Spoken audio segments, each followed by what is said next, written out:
Greetings. Haven't done one of these for a while. But I was thinking today, I think I have a T and Yi question. And I was also just feeling the need to do this in a recorded and ritualistic way, because there's something about recording that makes it more real. Discuss. More unreal and therefore more real. So tea today. I'm on the Rilke Puers.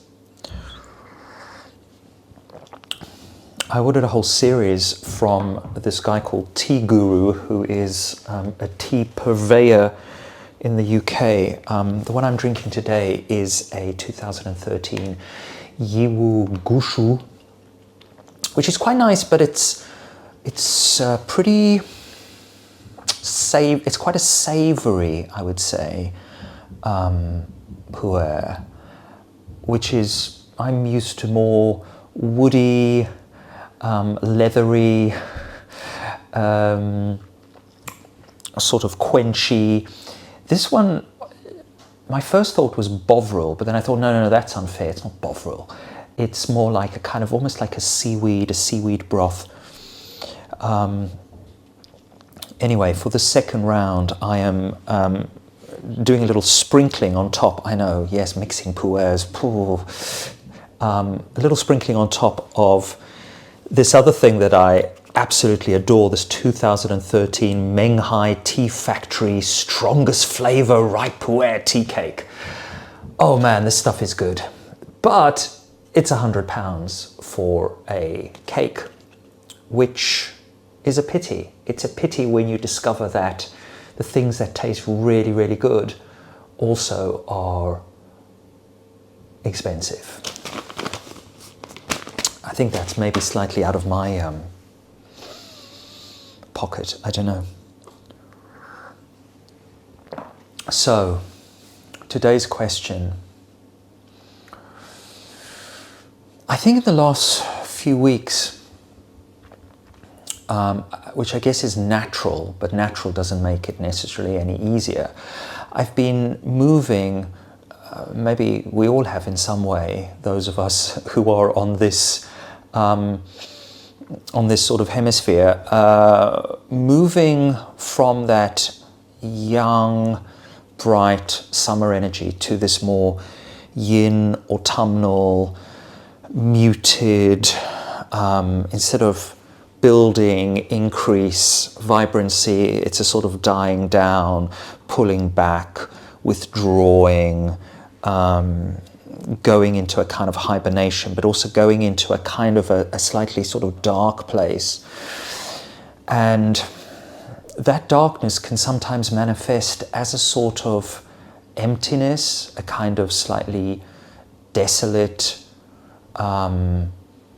sort of raised quality, almost like, I don't know, various swathes of, places like Palestine, I guess, and other places which sort of have suffered bombing and just kind of, everything's just kind of rubble.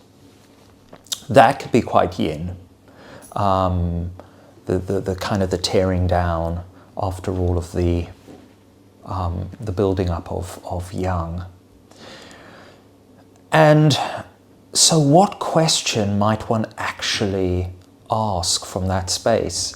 And the one that popped into my mind today, which is the one I'm going to do, is also the title of this Sheila Heti book that I've occasionally picked up and read a few pages of, but never been fully immersed in Sheila Heti.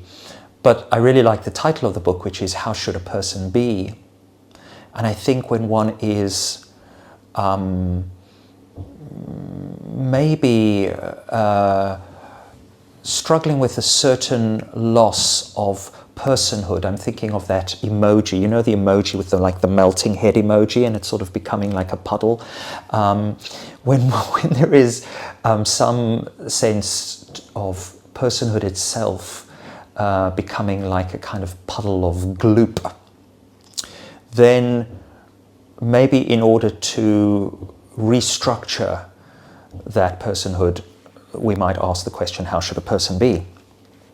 I was looking earlier, again, reading a few pages, and this comes from the first chapter where Sheila goes, how should a person be? I sometimes wonder about it, and I can't help answering like this: a celebrity. But for all that I love celebrities, I would never move somewhere that celebrities actually exist.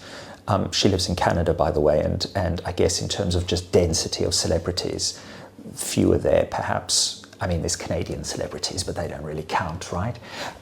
So I think maybe that's what this is in reference to. My hope is to live, so she's basically saying, I'm not going to move to North America, although I think she does now live. Does she? My hope is to live a simple life in Canada, in a simple place, Canada, where there's only one example of everything, Canada. No, probably not. But by a simple life, I mean a life of undying fame that I don't have to participate in. And as soon as she said that, I thought, oh, that's maybe like having a very famous YouTube channel in a way, right? You're only like known in that sphere on YouTube, but then you go to the supermarket and, right, nobody knows who you are. I don't want anything to change except to be as famous as one can be, but without that changing anything. What is the value of fame? Fame nowadays is really the ultimate value. It's the ultimate value of personhood. The ultimate person is the famous person. It doesn't really matter what you're famous for, right? It doesn't matter what your channel is about. Fame is the ultimate of value. Everyone would know in their hearts that I am the most famous person alive, but not talk about it too much, and for no one to be too interested in taking my picture, for they'd all carry around in their heads any image of me that was unchanging, startling, and magnetic. Before I was 25, Hetty says, I never had any friends, but the friends I have now interest me non-stop.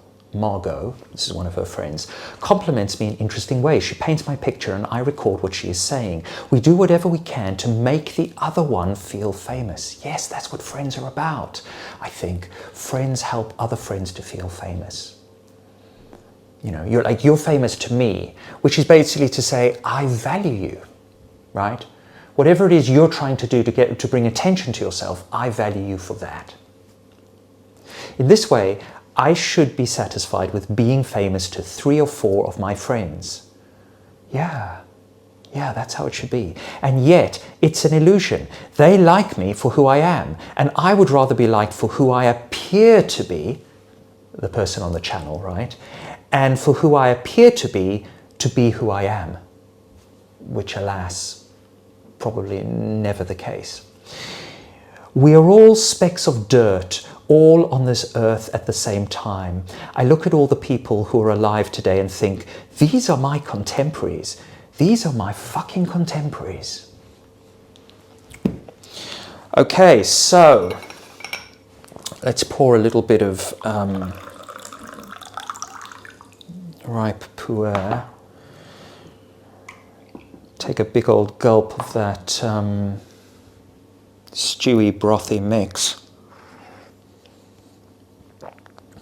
But with a little sprinkle, with the sprinkles on top of the this strongest flavour, ripe pu'er. Oh, this stuff is so good. I might have to buy myself a cake. Okay. Here we go. Interesting as ever. Thunder over thunder. Interesting, just, with that other kind of piece of Hetty that came up, this idea of fame. And of course, one can only be famous, as it were, if one works out what thunder, in other words, what it is that you're putting into the world, that the world actually wants to hear. What is the thunder people want to hear? And what is the thunder people don't want to hear? Because otherwise, the thunder people don't want to hear is not going to make you famous. But thunder over thunder is hexagram 51, shock. And that's a really cool hexagram, if I remember, because it's got this very provocative and evocative judgment, which in the traditional, in the Wilhelm goes, shock brings success, shock comes, oh, oh, laughing words, ha, ha. The shock terrifies for 100 miles, and he does not let fall the sacrificial spoon and chalice. So that's the Wilhelm. But I've recently been really enjoying. I got myself a cheapo copy of the Ritsema Karcher, and I've been really enjoying the way that the hexagrams are presented here. It's like really like the sort of the essence of it. It's kind of it's sort of more like a dictionary. It feels more like a dictionary, I guess, in some way than having the kind of expositional flavor of the Wilhelm. So what I've been doing and what I'm going to do now, and then I will come back and, I don't know, tell you what I got from this, is taking my little coloured pencils. Where are they? I've got one of these little boxes of coloured pencils from Muji, and just little pencils, and then just kind of reading through and underlining also with certain colours little phrases that jump out at me, not thinking too much about how that actually applies at the moment to the question, how should a person be? But then sort of sitting with that a little bit, almost meditating a bit, and seeing what filters through. So, how should a person be? Well, it seems there's a lot here in the judgment. I think that speaks to that, right? There's a sense that wherever one gets one's steer from, that the shake, the push in terms of where that answer comes from, it really, really needs to come from the first line in the judgment is shake growing, and this idea of growing. Thunder we sometimes think of as coming from the side or coming from above, but in fact the idea here is that this thunder, this kind of metaphysical thunder, is something that moves from kind of like from our embodied core intelligence and moves up into our being, and in a way our job is to try and interpret what that message is, which is sort of, for us moderns, the kind of the wrong way round to a certain extent, right? Because we always start up here, like, what do I think about this? But this kind of wrong way roundness, in a way, also comes up later in terms of when it says shake coming, because in the Karcher, the word come in Chinese, it is suggested, presents a idea of time, a sort of stream of time as it flows from the future through the present to the past. And again, this feels quite counterintuitive, I think, for us moderns, right? We see our time, particularly post-Freud, as flowing very much from the past through the present into the future, and we kind of aspire to or something in the future. But here the idea is, I guess, that the future self is already having some kind of effect on the present self, and then echoing back into the past. It's a very curious idea. I asked the other oracle about this, and what it came up with I thought was quite nice. It said, this flow can be understood as a perspective rooted in process and transformation. In the I Ching, each moment is seen as a manifestation of potential, moving through stages where the future holds possibilities that shake or disturb the status quo. demanding our response, participation, or alignment. Thus, the future is not merely something we are moving towards, it's an active force continually shaping and reshaping the present. This dynamic is akin to waves or thunder, stirring the ground and shifting our perception, demanding constant adaptation. Additionally, in Chinese thought, the present is a kind of crossroads where the past is not discarded, but remains present as a stabilizing influence, guiding responses to the incoming future. In this way, time flowing from future to past reminds us that each present moment is the effect of a constant cycle where potential future crystallizes into form, the present, and then fades into memory, the past. This concept invites us to experience time as a living process rather than a linear march. It emphasizes the inevitability of change and growth, with the past supporting us as an anchor, the present requiring immediate awareness, and the future perpetually arriving to reshape our experience, akin to thunder's recurring shock in Chen.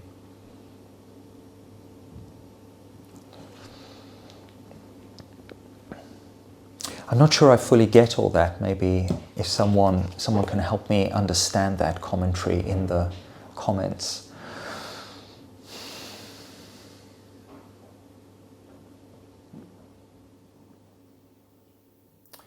I think a key question here is, well, what is the thunder?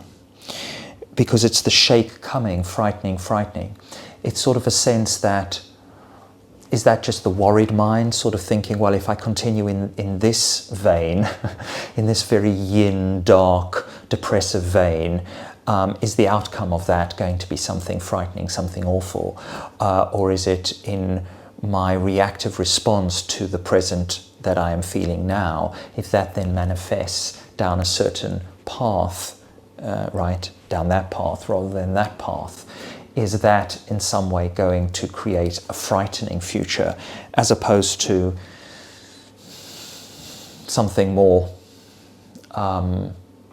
joyful? You know, the next line, laughing words, shrieking. Interesting, this idea of shrieking, right? Because shrieking would not suggest that there's a kind of a dissonance there, which I find quite interesting. It's not when you read it in the Wilhelm, it almost seems like a kind of stoical, well, yeah, whatever, you know, the art, cultivating the art of not giving a fuck, haha. But in here, there's more dissonance. There's something about the shrieking, ya, the Chinese word ya, a shout or a yell or a warning cry of animals, also confused noise, exclamations. There's the sense of laughter, maybe being almost a kind of hysterical laughter, once the full absurdity of that yin space is understood.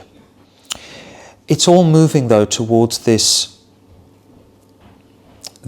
injunction not to lose the ladle, and it's the ladle that holds the libation. And of course, interesting that at this moment of, you know, the libation is tea, and the libation, and I also have, you know, pouring some tea on my tea pets here. The libation is also understood as the sacrificial liquor poured out to draw the gods near. And I suppose what comes to mind at the end of this divination, because I don't want to witter on forever, is something about doing these Ti and Yi sessions, even if they're not watched by anyone other than the gods, by anyone other than those stray deities who move through the channels of YouTube. To continue doing them, to continue putting forth a kind of energy, if you like, even this one. The I Ching would be suggesting is useful for whatever process is being shaken through. I like this idea that the shaking or the stirring up is also about the ability to move weighty things, maybe even weighty thoughts is suggested that this process might be useful for. And I think that's what fundamentally, I'm reminded doing this this T&E session again, that's also what the I Ching does. It kind of moves around these weighty thoughts by kind of nudging them with archetypes and these kind of elemental trigrams. This seems to be at the core of this process.